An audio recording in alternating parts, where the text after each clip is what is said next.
সকলের মুকুলদা অত্যন্ত আপন, অত্যন্ত প্রিয়, মিষ্টিভাষী।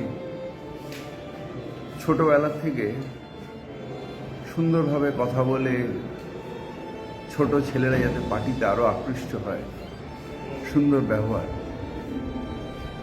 ওর ছিল। বিপদে আপদে জানি যে মুকুলদার কাছে গেলে মুকুলদা শুনবে এবং সুরাহা করবে। সেই মুকুলদা পার্টির সৃষ্টির সময় থেকে তিনি ছিলেন ভারতবর্ষের রেলমন্ত্রী, অন্য অন্য মিনিস্ট্রিতে ছিলেন।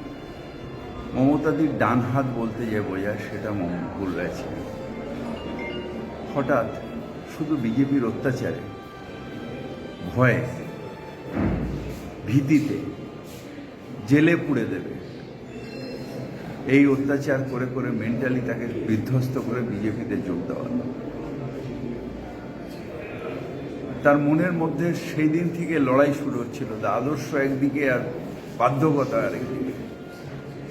সেই লড়াই আস্তে আস্তে সে বিধ্বস্ত হয়ে গেল, ব্রেন স্ট্রোক হয়ে গেল, ভেজিটেবল হয়ে গেল, আজকে মারা গেল।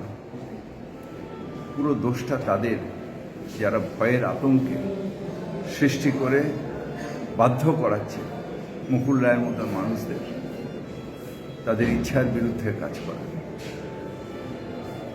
মুকুলদা যেখানেই থাকুক,